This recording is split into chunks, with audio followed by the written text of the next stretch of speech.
Europe 1, bonjour. Raphaël Duchemin. Ils ont entre 18 et 29 ans, mais ils sont toujours chez leurs parents et manifestement, le phénomène n'a cessé d'augmenter, en tout cas depuis 2001. Peut-on pour autant parler de génération Tanguy ?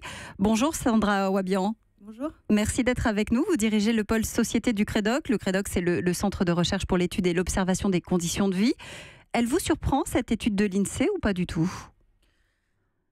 On est quand même dans une tendance de long terme, donc on ne peut pas vraiment dire que c'est surprenant, notamment parce qu'il y a tout bêtement de plus en plus d'étudiants, que les études s'allongent en fait, et donc mécaniquement on a plus de jeunes qui sont chez eux. 46% des jeunes, quand même, c'est beaucoup. Ils sont encore 1 sur 5 à être chez papa-maman quand ils ont passé 25 ans. Oui, alors au-delà du nombre d'étudiants, c'est également le nombre de chômeurs qui explique le fait qu'un nombre important de jeunes restent chez eux. Et on voit bien d'ailleurs quand on analyse un peu les données en finesse que c'est chez les jeunes chômeurs en fait que le taux augmente vraiment. Dans les autres catégories, il a plutôt tendance à baisser en fait, selon les données de l'INSEE. Dans les années 90, pourtant, on avait observé une sorte de diminution temporaire, bien sûr. La cohabitation enfants-parents est repartie à la hausse, poussée effectivement par le chômage, par les études qui s'allongent, par le prix du logement, peut-être aussi qui est de plus en plus élevé. Le prix du logement, tout à fait. On est quand même dans une société où les jeunes sont un peu la variable d'ajustement. C'est-à-dire qu'on veut une société de propriétaires. Et en même temps, il y a une telle envolée des prix que finalement, ceux qui deviennent propriétaires sont quand même les plus âgés. Les jeunes, eux, ont beaucoup de mal à accéder à la propriété.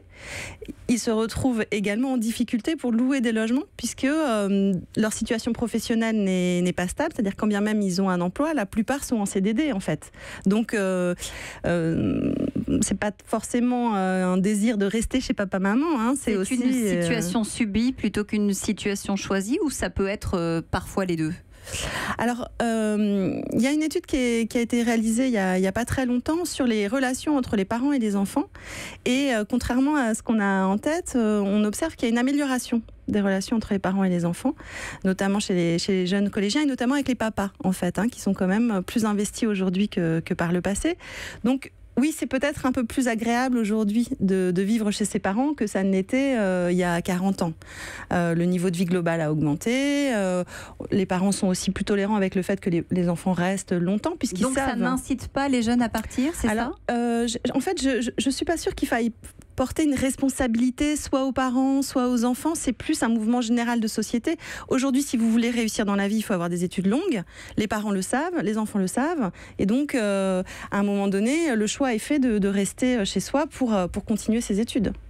Beaucoup de jeunes actifs, c'est vrai, se retrouvent aussi à vivre avec leurs parents parce qu'ils n'ont pas forcément de quoi payer un logement ou qu'ils sont faiblement rémunérés. Ça, c'est aussi une partie de la réalité de cette enquête menée par l'INSEE. Oui, alors, et au-delà des rémunérations, c'est surtout le statut dans l'emploi. C'est-à-dire qu'il faut quand même rappeler qu'aujourd'hui, 80% des embauches se font en CDD.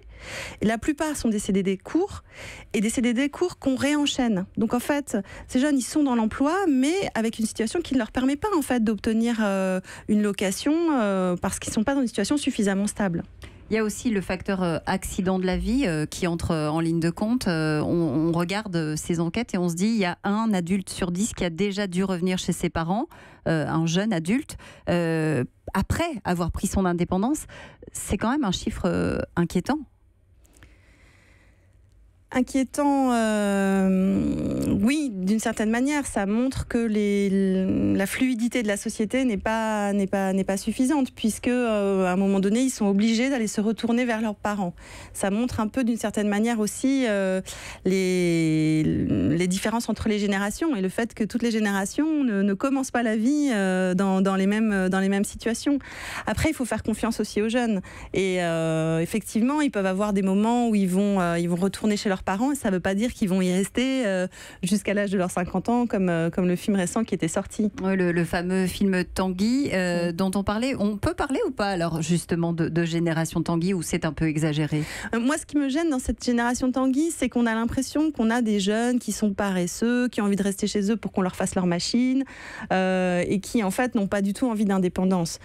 Les chiffres ne montrent pas ça, puisque dès qu'ils sont actifs, ils vont vers l'indépendance. On peut même dire qu'on est sur des générations qui finalement sont indépendantes beaucoup plus tôt, puisqu'avec leur smartphone, ils ont beau être chez eux, en fait, ils ne sont pas réellement avec leurs parents. On ne parle pas de la même indépendance, en fait, c'est ça? C'est ça, c'est-à-dire que l'indépendance où il va falloir galérer pour avoir enchaîné des petits jobs et en même temps faire ses études, bah oui, effectivement, on peut comprendre qu'il n'y ait pas des millions de jeunes qui se précipitent pour cette situation et que s'ils aient le choix, ils préfèrent rester chez leurs parents. Est-ce qu'on connaît en France, c'est le même mouvement finalement chez nos voisins européens, ou est-ce que les jeunes s'émancipent plus tôt?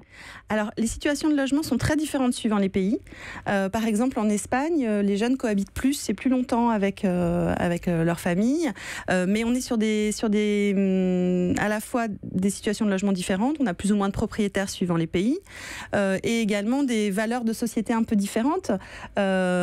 Aujourd'hui, on présente l'indépendance comme dans cette émission ce matin comme la panacée. Il y a d'autres fois où on explique que ça serait bien que les générations cohabitent et que c'était merveilleux le temps où toutes les familles étaient ensemble. Chacun fait comme il veut. Non, mais pour dire qu'en fait, il y a toujours des valeurs en fait qui sont portées, un regard qui est porté sur les chiffres et qu'on peut le voir positivement ou pas. On pourrait renverser et dire que finalement, les générations arrivent à cohabiter aujourd'hui. En tout cas, c'est ce que vous avez fait, nous expliquer le phénomène. Merci d'être venu au micro d'Europe 1 ce matin. Europe 1.